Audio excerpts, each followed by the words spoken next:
Sejam muito bem-vindos ao Cardiobrasas Podcast. Esse é o primeiro episódio de uma série apresentada por mulheres cardiologistas com o objetivo de levar conhecimento acessível ao máximo de pessoas possível. Esse episódio é patrocinado pela Drogarias Freire, nossa parceira nessa missão. E meu nome é Marcela Martello, sou cardiologista, estou com a minha colega Tainá Sodré. Prazer, gente. Meu nome é Tainá Sodré, também cardiologista. E hoje a gente vai trazer para vocês os assuntos que a gente mais escuta no consultório dos pacientes, os mitos que a gente mais escuta dos pacientes e dos familiares que acreditam que seja verdade. Hoje a gente vai esclarecer tudo aqui, né, Marcela? Do que é verdade, do que não é, de como a gente, como cardiologista, enxerga cada uma dessas coisas. Vamos começar um pouco quebrando gelo? Marcela, conta para mim o que fez você querer cardiologia, um pouquinho da sua trajetória. Assim, ser médica já foi uma decisão muito difícil, né? Adolescente ali ter que decidir essas coisas tão grandiosas. Mas a grandiosidade da medicina realmente me encantou.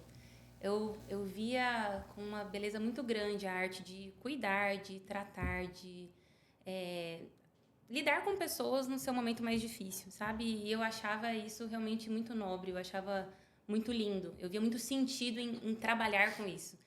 E a cardiologia, dentro da faculdade, foi o que mais me encantou. O infarto, as doenças graves. E a cardiologia está em todas as áreas, né? É incrível, assim, a gente consegue trabalhar com tudo, no dia a dia, na emergência, na UTI. São as doenças que mais matam no mundo. Então, o cardiologista ele é extremamente necessário e difundir conhecimento em cardiologia é algo que realmente tem muito sentido e salva vidas realmente. E é por isso que a gente está aqui hoje, né? Exatamente. Me conta de você, por que você decidiu ser cardiologista? Mais ou menos a mesma trajetória, né? Ser médica sempre foi a primeira opção. Eu nunca quis outro curso, desde muito pequena. Falava para minha família que eu ia ser médica, que eu queria cuidar das pessoas, porque é isso que você falou, essa grandiosidade do cuidado, de levar conforto para uma pessoa num momento delicado da vida, né? No momento que está doente, está internado, descobriu uma doença, a gente está lá para trazer o melhor. Alívio e conhecimento, né? Então, acho que a medicina me escolheu desde muito nova e a cardiologia foi me escolhendo ao longo da faculdade também, quando eu comecei a estudar, ver o infarto, tratar uma pressão e ver que melhorou. Então, a gente consegue intervir no paciente e ver uma melhora muito grande, ver que o paciente melhorou com uma terapia que você colocou, voltou a andar sem cansar. Eu acho isso fantástico.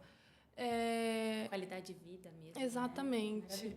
E de ter todas as áreas, né? A gente consegue ficar no consultório, no ambulatório, a gente consegue atender uma emergência, dar plantão em UTI. Então, a cardiologia é vasta, né? Vasta, tem intervenção, que eu gosto muito, né? Então, reúne um pouquinho de tudo que eu gosto na medicina.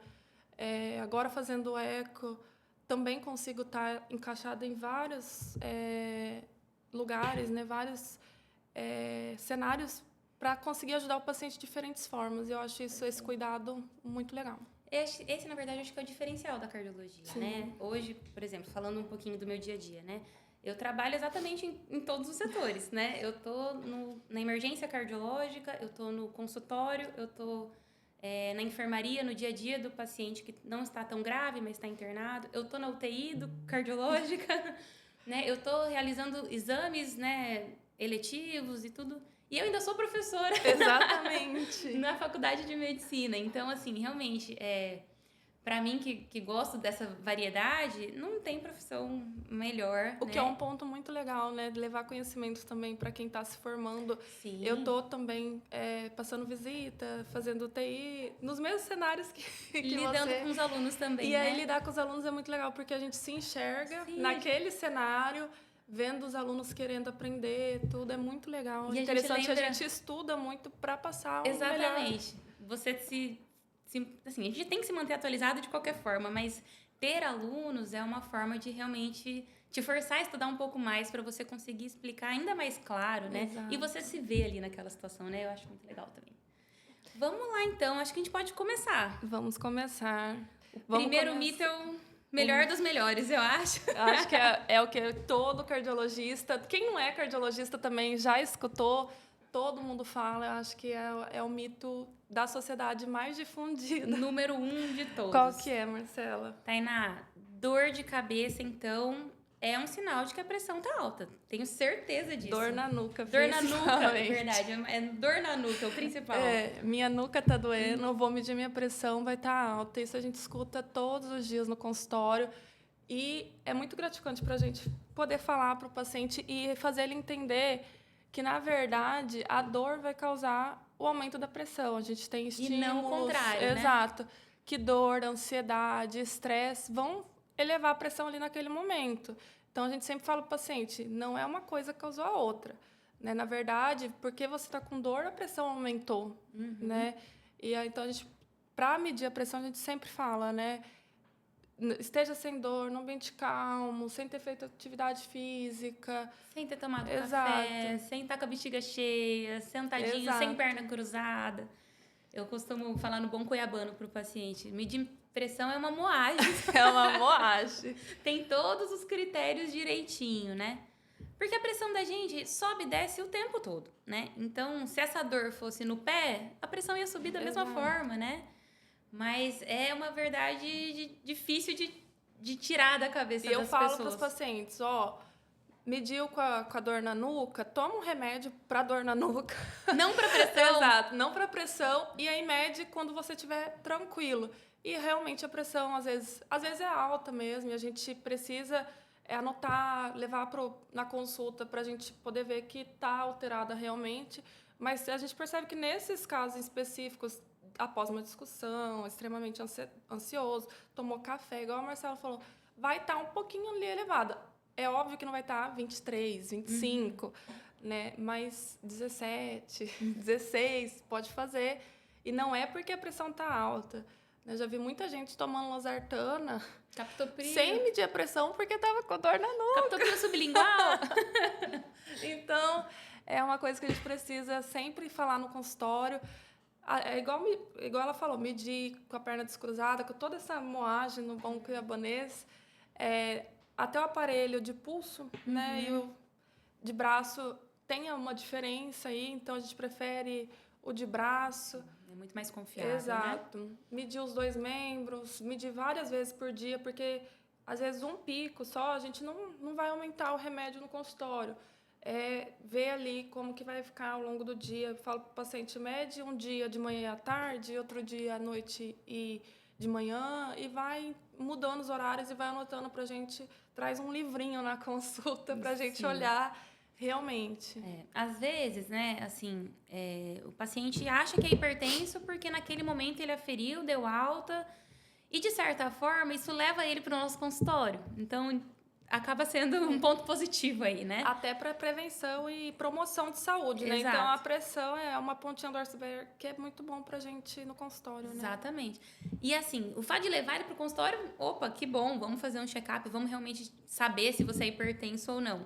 Mas não desesperem, né? A ideia é justamente a gente descobrir se você é hipertenso ou não. Então, lembrando que uma medida, 2 não faz diagnóstico de nada, a gente precisa de várias medidas da pressão para, de fato, a gente entender. Você é hipertenso, você precisa de um tratamento, esse tratamento envolve remédio ou não envolve remédio? Porque, às vezes, no início não, né?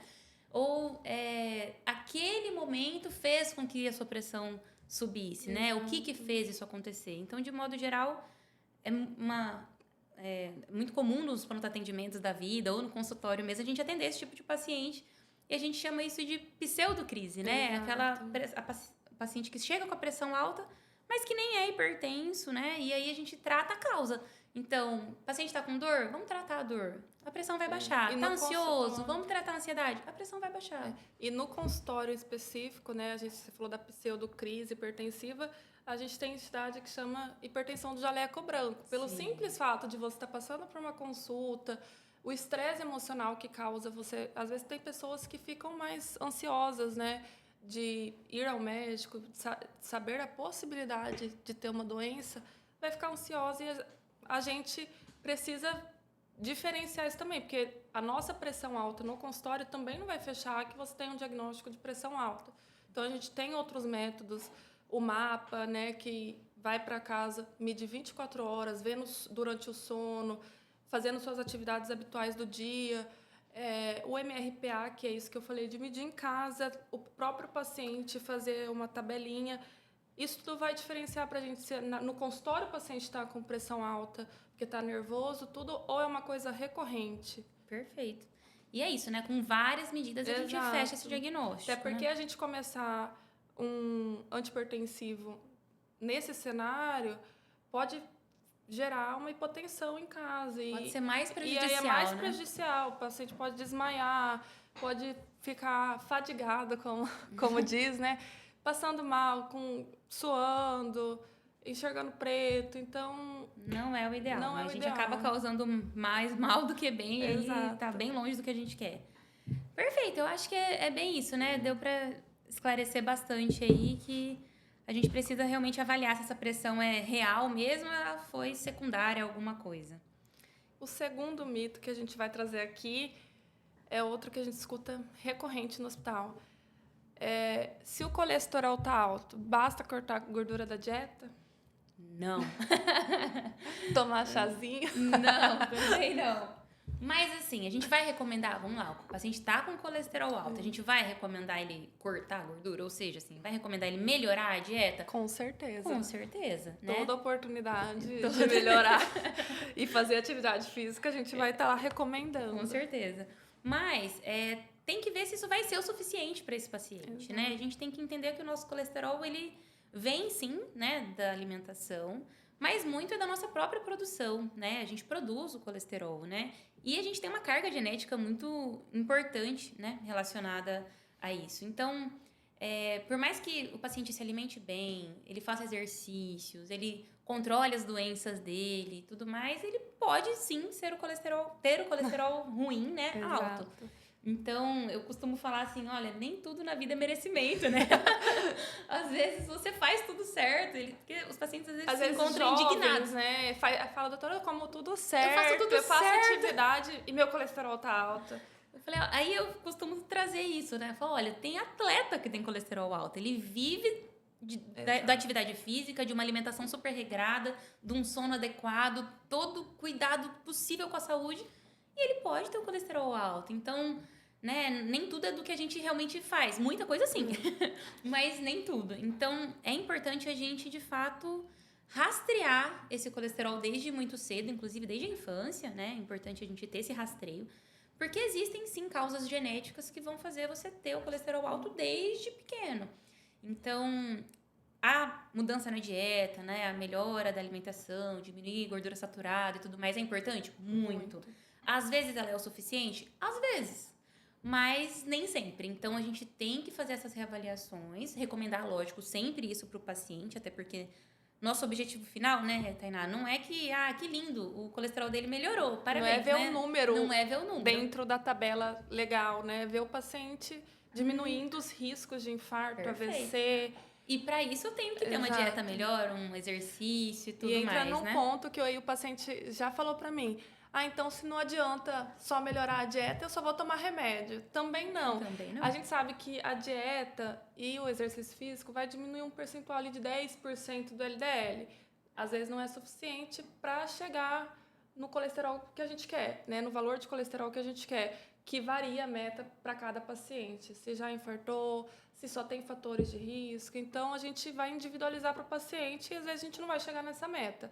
Então, a gente precisa entrar com medicamento. Só que só o medicamento também tem um teto de alcance. Então, juntar um com o outro, a gente vai ter um potencial muito maior. Perfeito. Né? E a atividade física por si só já tem os seus próprios benefícios, mesmo para quem não tem o colesterol alto, né?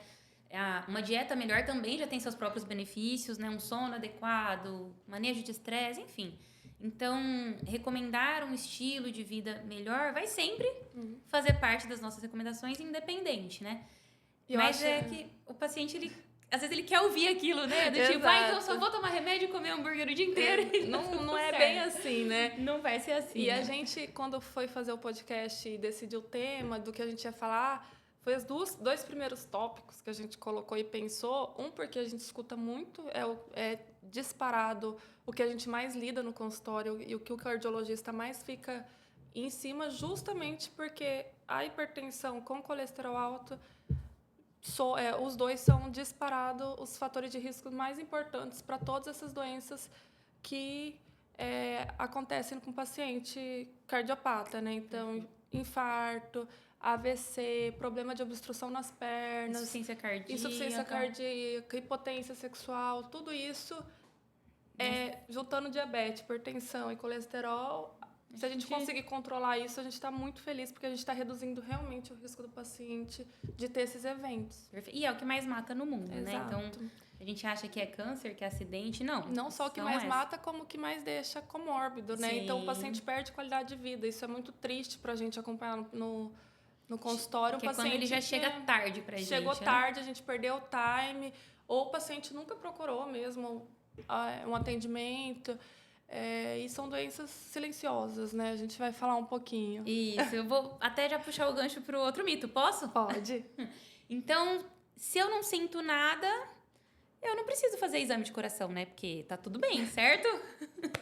Sério, como assim? Eu tô ótima, tô maravilhosa. Ótima. Eu nunca me senti melhor. Não sinto nada, faço tudo, é tranquilo, né?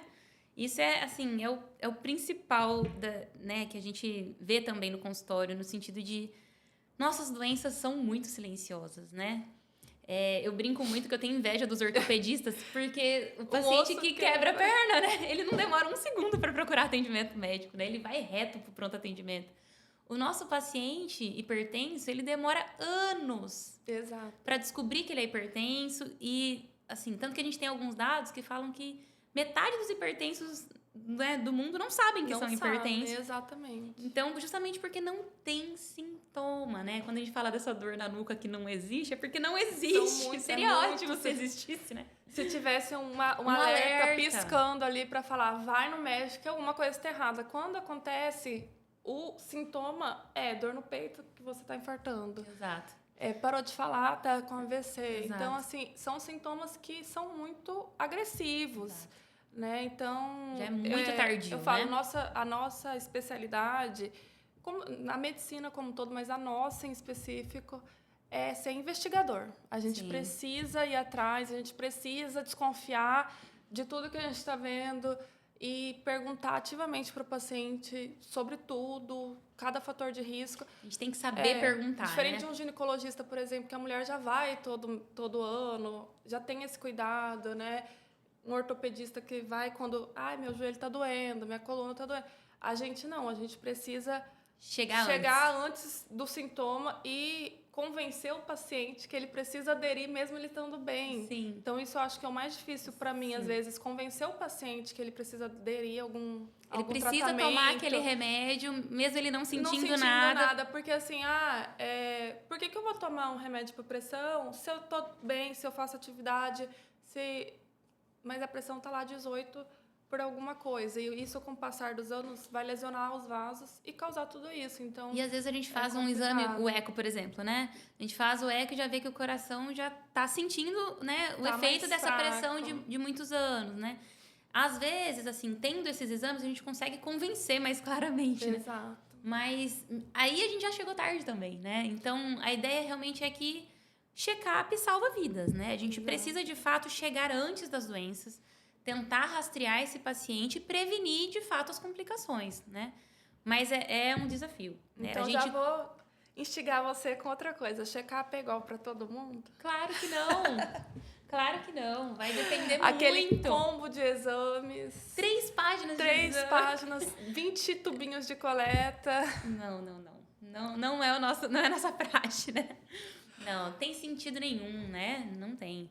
Logicamente, a gente vai individualizar, como todo e qualquer pedido de exame. Exato. E é muito diferente o check-up de uma pessoa de 20 anos sem doenças do que uma pessoa de 50 anos que já infartou, que está sentindo alguma coisa diferente, né? Tem exames que vai estar ali para todo mundo, realmente.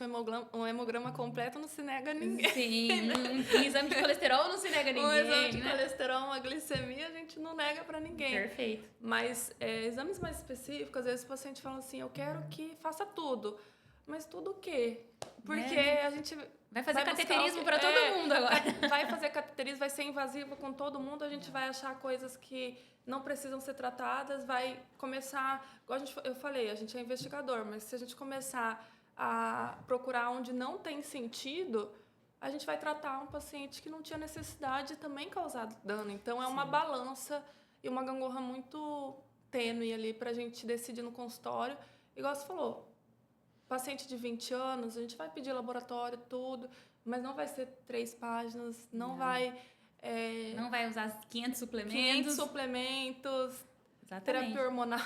Exato. Aquela coisa toda.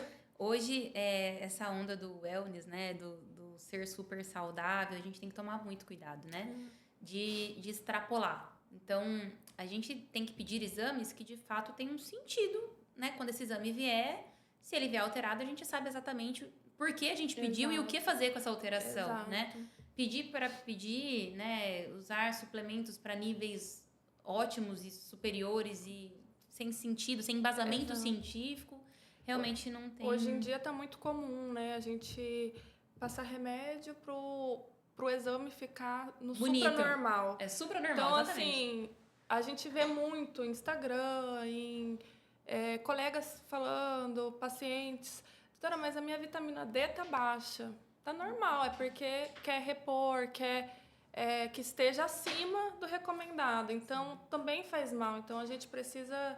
Tem seus riscos, né? Não é Exato. simplesmente tomar e achar que tá tudo bem, quanto maior, melhor, não é assim, Às né? vezes um exame muito direcionado, mais enxuto, vai trazer muito mais benefício quando acertado para aquele paciente.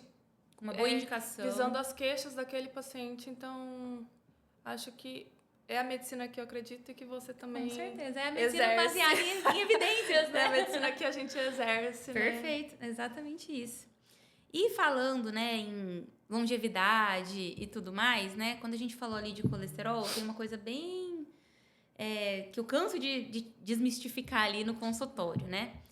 É muito comum a gente encontrar o paciente com colesterol alto, né? E aí a gente prescrever o nosso carro-chefe aí, né? Nossa principal droga, nossa estrela, nossa salvadora de vidas, que é a estatina, né? É uma classe de medicação aí que tem diversos representantes, né? Mas que há décadas é a nossa principal classe medicamentosa para controle de colesterol. E aí, estatina, então, causa muitos problemas, né, Tainá? Porque, nossa, o que eu escuto no Instagram, meu Deus. E, assim, essa propagação de ideia falsa, né, faz a gente ter um trabalho ainda maior no consultório de conscientizar, e o paciente já tem que ter uma confiança na gente de acreditar que aquilo realmente faz bem. Porque eu já escutei familiar falando que a estatina faz mal. E a estatina é um dos medicamentos que tem mais estudo dentro da cardiologia, mais segurança. A gente já é acostumado a mexer com essa droga há muito tempo. Foi inventado novas terapias, né, que mais ajudam, modernas, potencializam, e elas continuam lá, né? E elas continuam lá sempre junto. Então, a primeira opção vai ser sempre estatina. É óbvio que tem pacientes que têm uma intolerância, mas é um número muito pequeno. É um percentual muito pequeno. Para todo esse alarde que é feito para tomar um caminho que não vai trazer melhora. Certo. Então, não faz mal, gente. Não. E aí a gente está falando, então, né? Eu vou até falar alguns nomes, né? A estatina é a classe da simvastatina, pitavastatina, atorvastatina. Então, assim, são vários exemplos aí bem, bem comuns, bem fáceis de achar, uma medicação realmente amplamente utilizada e que, de fato, né, evita infarto, evita AVC, né, o paciente que já teve infarto AVC tem que usar. Precisa usar, é obrigatório. O que não teve, mas já tem um colesterol alto, ou que já tem plaquinhas de gordura, né, pelo corpo, tem que usar também. Então, em casos muito selecionados, a gente opta por outra droga, né, e a gente tem ali metas para atingir desse colesterol. Às vezes só com a estatina dá certo, às vezes a gente associa alguma outra medicação junto com ela. Exato. E é isso. Vamos continuar defendendo nossa estrela. A nossa estrela. Porque ela faz milagres ali. Ela é maravilhosa. A gente sabe que quem vê ali, pega o resultado do paciente e acompanha de forma longitudinal. Quando você coloca uma estatina, o paciente adere tudo que você fala e o exame melhora. a gente fica muito feliz. Sim, a gente vê, eu falo pro paciente assim, eu não tô feliz pelo seu exame de agora. Eu tô feliz porque daqui 10 anos você não vai infartar. Não vai infartar, exatamente. A gente fica muito feliz genuinamente, porque a gente vê a medicina de evidência na nossa cara. Exatamente. Tudo que foi estudado durante anos acontecendo ali da forma que tem que ser. Então, quando a gente vê, né, nas redes, na mídia, que faz mal, que dá demência. Vários absurdos, né? Que atrapalha a formação dos hormônios. Exato. É muito... É mito. É muito triste. E a gente tem que realmente desmistificar isso. Isso não é verdade, né? Seria lindo, né? Não vamos cansar de falar. Não vamos cansar de falar.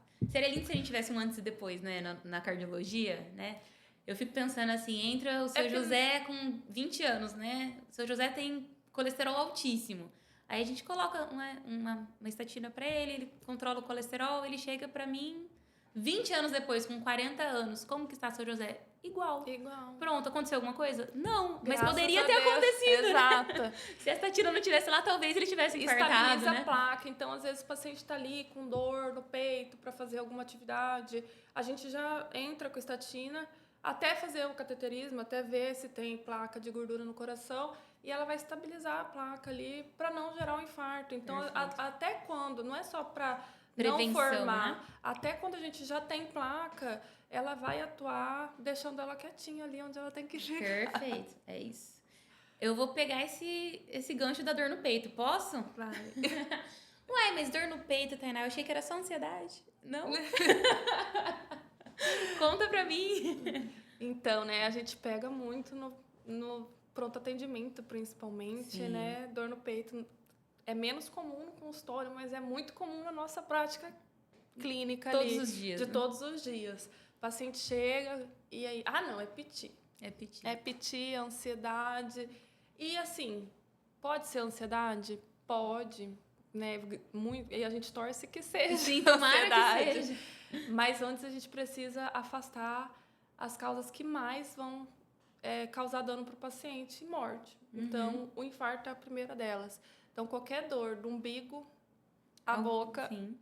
Qualquer dor que sinta, a gente vai excluir infarto, a gente vai conduzir como se fosse um infarto até que se prove o contrário. Perfeito. Então, os exames vindo normais, eletrocardiograma dentro da normalidade, aí sim a gente vai buscar outras causas, né?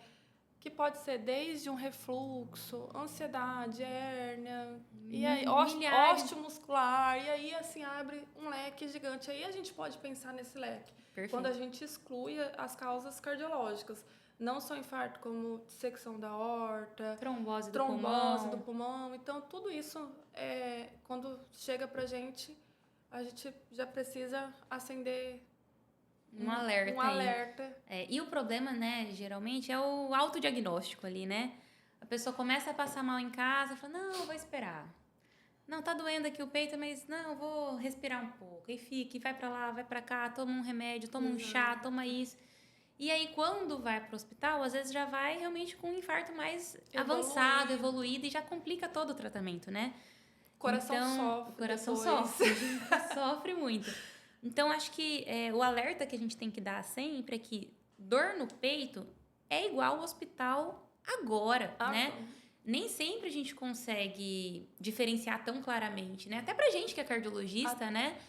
Nem todo caso fica tão simples de diferenciar se é só uma ansiedade ou se de fato aquele paciente está infartando. Até porque tem uma população que tem dor diferente, que não vai sentir dor, então diabético, pacientes com problema renal, mulheres, idosos, ele tem a inervação diferente, então ele não vai sentir a dor típica do infarto, aquela que aperta. Então, às vezes, pode ser uma queimação, pode ser uma coisinha estranha. Uma falta de ar, uma náusea. Ai, deu uma náusea, passei mal, fiquei mais cansado. Procura o médico. Sim. Né? Como a Marcela disse, é muito desafiador pra gente no pronto atendimento. A gente classifica ali dor torácica típica ou atípica, pensando em infarto ou não. E às vezes a gente fica na dúvida. Sim. Né? A gente leva em consideração a idade do paciente, tudo, mas a gente vai falar pra frente também. Quanto mais jovem, menos probabilidade? Sim. mas nunca não mas dá pra a falar que é medicina nunca, né? nunca é precisa, né? Então a gente precisa excluir de qualquer pessoa, de qualquer jeito. Perfeito. Então a mensagem eu acho que é essa, né? Dor no peito, vai para o hospital e deixa para médicos, né, capacitados, preferencialmente cardiologistas, né, Outro ponto diferenciar, né? importante. Fui no pronto atendimento, era ansiedade, senti de novo. Ah, não vou porque é ansiedade. Vai de novo, sim. Né? Não é bem assim. Então, Vai. assim, sempre procure. Se está sendo recorrente, tem outros exames para se fazer, para excluir de fato qualquer causa do coração. Então, não é porque uma vez o exame deu normal que o exame vai ser sempre normal. Perfeito. E é importante a gente também salientar os pacientes que têm maior risco, de fato, de ter infarto, né? Esses pacientes, eles têm que saber disso. Sim. Ó, eu não sou uma pessoa, assim, com um risco baixo, né? Porque a gente mesmo classifica os pacientes dessa forma de acordo com o histórico Exato. deles, da família, enfim. Né? Então, o paciente de maior risco, ele tem que perceber que se ele tiver alguma coisa de diferente ali, ele não pode ficar dando bobeira, né? Então, quem são esses E pacientes? antes disso, procurar um cardiologista já para segmento. Já antes, com certeza. Para tentar diminuir esse risco, né? Não só no pronto atendimento. Perfeito. E quais são esses pacientes, Marcela? São os pacientes hipertensos, os pacientes diabéticos, os que têm o colesterol alto, os que têm doença renal, né? Na família já infartou. Se a família, né? Nossa, minha família, todo mundo infartou, doutor. Com então, 40 anos. Exato, Então, assim, jovem. Então, né, você é farinha do mesmo saco. É muito provável que você tenha essa genética, né, desfavorável. Logicamente, a gente pode desviar aí um pouquinho, a gente né? não puxa só a genética boa, Exato. né? Seria Essas ótimo. doenças aí, ela... Se você faz esse acompanhamento, a gente consegue, né, talvez evitar esse infarto, é esse o nosso objetivo, mas lembrando que você tem esse risco maior e que se começa a ter algum sintoma, não é para ficar perdendo tempo, é hospital agora. E aí, com, né, toda essa avaliação médica, fica muito mais fácil a gente fazer esse diagnóstico ou realmente te tranquilizar para que você vá para casa e fala, não, realmente, agora eu sei que eu não infartei, tá tudo bem, eu tenho segurança para ir para casa. E aí, falando de infarto, né, que o cardiologista ama falar, cuidar. Infarto é coisa só de homem? Só homem infarta? Não, né? Podia ser, né? Seria ótimo pra gente. A gente ia ficar muito feliz. Muito tranquilo. Não é. E isso varia muito também com a idade, né? Falar de mulher a gente adora, né? A gente tá aqui num grupo de cardiologistas mulheres e o tema, né, de cardiologia da mulher promove isso todo mês, em todos os encontros. Então, assim, a cardiologia da mulher pra gente é muito especial, Sim. né? E a mulher, ela tem essa coisa de querer cuidar de todo mundo e às vezes ela deixa a saúde dela de lado, né? Então, a gente tem essa imagem clássica do infarto, né? Do homem obeso, idoso, fumante, tudo. E a gente acha que, né? Tem muita mulher que chega pra gente no consultório falando isso. Fala, mas eu sou mulher, eu sou saudável, tá tudo bem. Nunca fumei. E não é bem assim, não né? bebo. Não é bem assim. Às vezes ela tem essa genética mesmo. Ou ela tem uma pressão que ela não sabe, um colesterol alto que ela não sabe. E já é conhecido que até a menopausa, a mulher tem um efeito protetor e realmente infarta um pouco menos que o homem. Não é que não infarte, né? Não é que não tenha essas doenças, hipertensão, tudo, mas o estrogênio até a menopausa, ela é um fator de proteção. Assim como a gente pesa os fatores de risco, existem os fatores de proteção. Então, a gente sabe que até a menopausa realmente está um pouco mais protegida ali, mas não significa isenta de risco. Perfeito. E aí, após a menopausa, a gente vê que a curva muda e a gente começa a ganhar essa corrida que não queria ganhar. Não queria ganhar. Exatamente. E aí, a mulher realmente passa a ter um risco um pouco maior do que o homem. Né? E o que a gente tem que fazer com isso? Vai no seu cardiologista, né? Vamos tentar controlar os fatores que podem levar a isso, né? Vai ficar repetitivo porque parece muito simples cuidar da saúde e tudo, mas na prática não é. A gente vê no consultório e realmente é simples você procurar seu cardiologista e a gente faz o nosso trabalho e o que precisar que vocês façam, a gente vai orientar. Mas a gente vê que ainda falta muito... Né? A mulher, ela tá muito envolvida na rotina, né? Da família dos inteira. Cuidados. E aí a gente acha que orientando e falando e sabendo de tudo, isso vai mudar. E muitas vezes ela tá afogada ali, né? O dia engole a pessoa. Então, é a hora da gente realmente olhar para dentro da gente, saber que a gente precisa estar bem para cuidar de qualquer outra pessoa. E se não for assim, não tem como. Então, nada vai pra frente. nada vai pra frente. É se priorizar mesmo, é entender que a gente não tá imune, né? Apesar de fazer 1000 papéis ali, a gente tem uma saúde que precisa ser prioridade para que a gente consiga continuar exercendo as 1000 funções que a gente exerce. Perfeito. E aí, então, se essa mulher faz exercício físico, ela tá imune de ter infarto, então, Tainá. De tudo. Ganhou um escudo protetor, nenhum infarto chega aqui. Nada, né? Como a gente já disse outras vezes aqui, né? Comentou incessantemente, mas a gente adora falar sobre isso. Não tá. Infelizmente, exercício físico, tomar remédio, né? Não vai nos livrar de ter alguma doença. É óbvio que diminui muito o risco. A gente vê isso na prática. E não só risco de doença, eu acho que qualidade de vida também, né? Sim, com certeza. Quem pratica exercício físico vê essa mudança e uma coisa leva a outra, eu acho, né? Então, a gente não está imune à doença. É como a gente tomar vacina. A gente não está imune a ficar doente, mas a gente diminui muito o risco. A gente ganha uma vacina proteção. barata. É uma vacina que barata. A gente pode fazer todos os dias. Mas que depende da nossa disciplina, né? E assim, motivação não vai ter todo dia, não. Não. Mas a disciplina tem que ganhar, Exato. né? O exercício, a gente poderia ficar 1 hora falando de exercício físico aqui. Né? Os pacientes às vezes falam assim, mas eu tenho problema no coração, eu não posso fazer exercício, que é outra coisa que vem muito junto ao não faço exercício, não vou infartar. Mas eu tenho problema de coração, não posso fazer exercício. E também não é bem assim, não. né? A gente bem vê avaliado. que 90% dos pacientes que têm alguma cardiopatia pode fazer algum tipo de exercício assistido, com progressão de carga para força muscular. Então, assim, não é uma coisa a gente falar de atleta de alta performance e outra coisa a gente falar de exercício para gerar massa muscular. Então, é esse que a gente orienta no consultório. E a maioria das pessoas pode praticar uma caminhada de 30 minutos, né? Vai trazer inúmeros benefícios. Perfeito.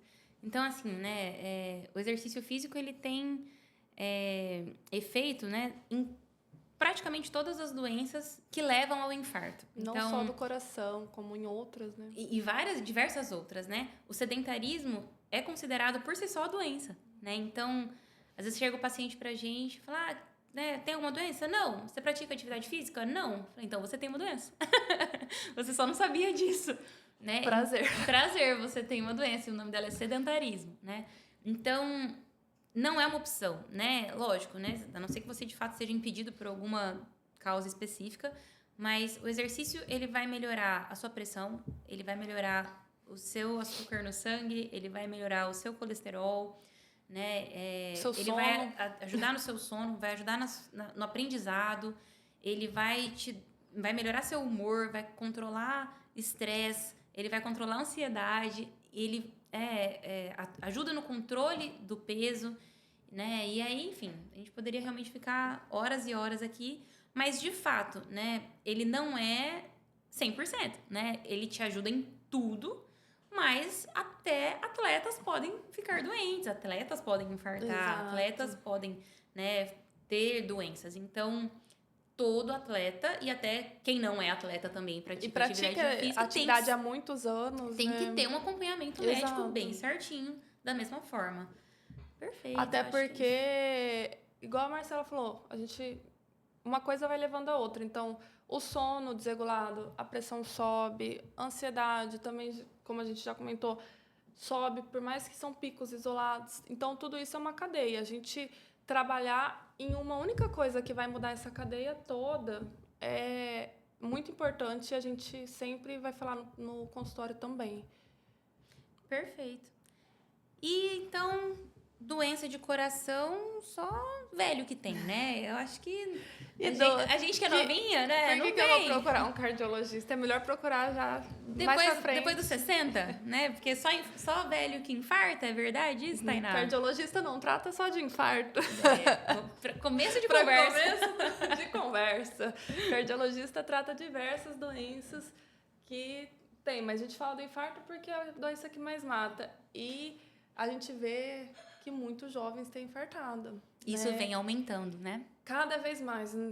né? A gente vê e não é culpa da vacina. Não, E não é culpa pelo da amor de vacina. Deus, não. Né? A gente vê que o uso de esteroides, o uso de cigarros eletrônicos, que vem crescendo muito na população jovem, Gente, isso aumenta eu acho assim. o risco absurdamente de você infartar jovem. O infarto jovem é muito pior, né? O coração não está preparado. Não tá preparado. Quando você vai formando a plaquinha ali ao longo da vida, o coração vai percebendo e ele vai tendo suas artimanhas ali para se proteger.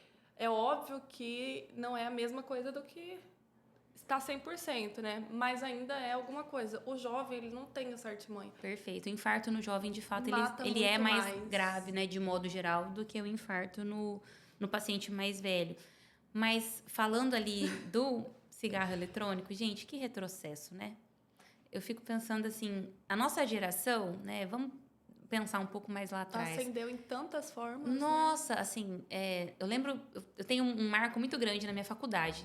Eu lembro que quando eu entrei na faculdade, né, nos 6 anos ali, né, que a gente tinha contato com as outras turmas e tudo, só tinha um aluno que era tabagista. E era feio. E era feio, todo mundo olhava estranho, falava, caraca, como assim? Era muito feio, Ele né? Era fuma. julgado. Que esquisito Exato. isso, né? Não, Porque fedia. fedido, É que... feio. E assim, sabe já que faz sabia, mal. já estava muito bem colocado. Estabelecido, né? As doenças que causam...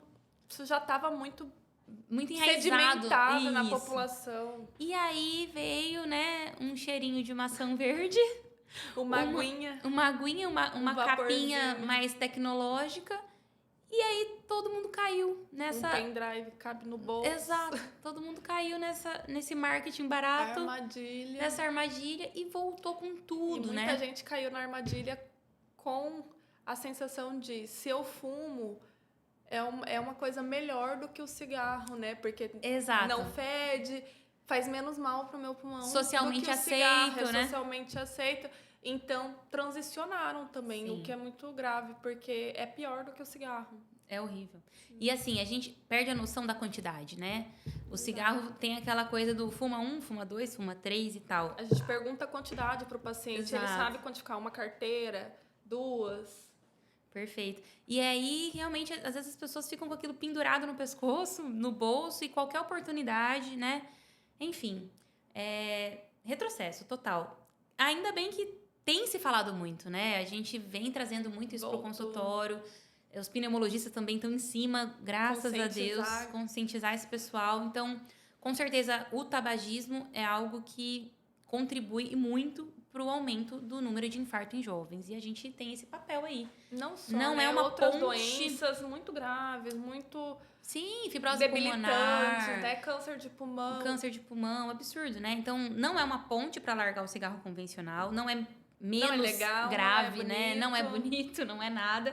É horrível tanto quanto ou até mais, a depender do caso. E a gente deve combater isso, assim, né? Principalmente aí nos jovens que vêm achando que isso é cool, né? Não é. E para finalizar esse tópico, anabolizantes também. Nossa, isso é uma epidemia. Que, assim, é só reposição, doutora. Não, doutora, não é. Gente, lógico, né? A gente tá falando do uso de esteroides anabolizantes em uso em doses suprafisiológicas, né? Claramente, a gente sabe que tem pacientes que precisam, né? Que tem doenças, né? Realmente, e que precisam utilizar. Mas não é o que a gente vê no nosso dia a dia, né? É uma parcela mínima da população que, de fato, é doente e que usa os hormônios como um tratamento de uma doença, e né? acompanha com um médico especialista. Exato. Né? Não esses... E com doses, né, infinitamente menores do que as doses que são utilizadas para ganho de massa, de performance, né? E assim, mas eu tomo e nunca aconteceu nada. Às vezes demora muitos anos. E quando você for colher os resultados disso, já vai ser tarde demais. O coração já enfraqueceu. Aí você já tive pacientes que o coração enfraqueceu, parou o uso, melhorou. Então eu posso usar de novo? Não. Olha, você sabe que isso já faz mal pro seu coração. É uma escolha sua. Sim. Né? Então... E é complicado, né? Porque, de fato, foi completamente banalizado o uso. Né? Tem gente usando nas fórmulas de 200 substâncias sem nem saber que está usando.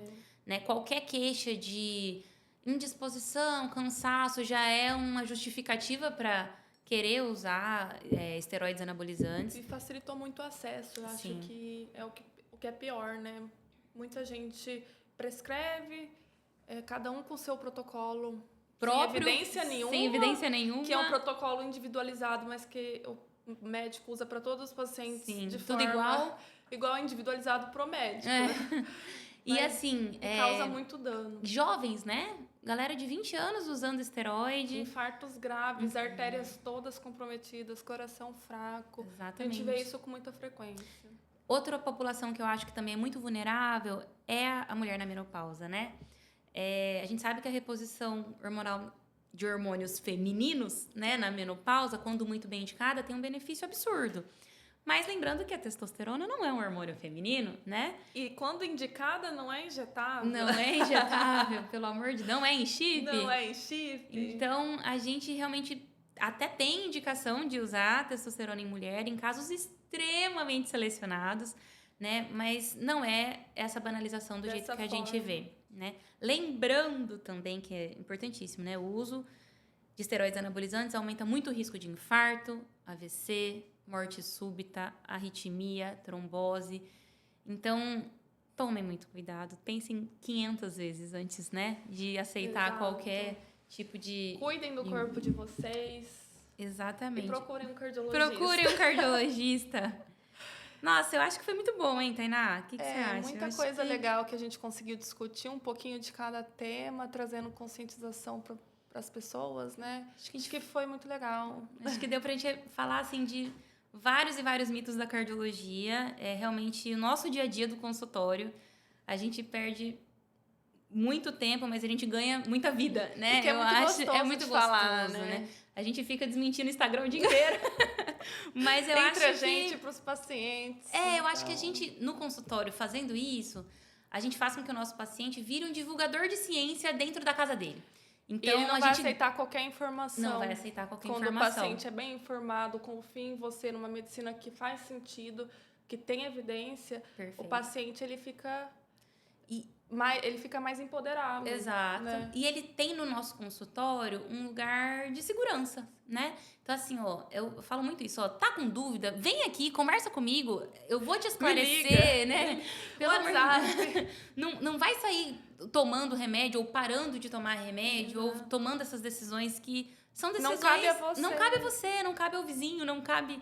Né? Traz para o consultório. Aqui é um lugar de confiança e a gente vai tomar essa decisão juntos, né? Eu vou te apresentar os benefícios, os malefícios e você vai chegar na conclusão que realmente é melhor para sua saúde, né? E a gente vai finalizar esse episódio, que é o primeiro de muitos que vai ter, né? Da Cardiobrasas Podcast. Acho que vai vir muita coisa legal. Com certeza. Um time de muito peso. Com certeza. Que traz conscientização para as pessoas cada vez mais. A gente faz muitos projetos incríveis de prevenção e promoção de saúde e apoiada pelas drogarias Freire, né, que traz ainda mais esse... Tá com a gente nessa ideia aí de divulgar a ciência de verdade. E só foi possível fazer esse podcast graças a eles que também acreditam nessa medicina que a gente fala. Olha, se eu fosse vocês, não perderiam os próximos episódios. Foi uma delícia. Nossa, Marcela tá aqui com você, minha gêmea. A gente vai trazer muito mais ciência acessível a todos. As próximas cardiologistas que vierem também já estão todas aí empolgadíssimas. Exato. E a gente se encontra. Muito bom, Tainá. Adorei. Gente, boa noite. A gente encerra por aqui.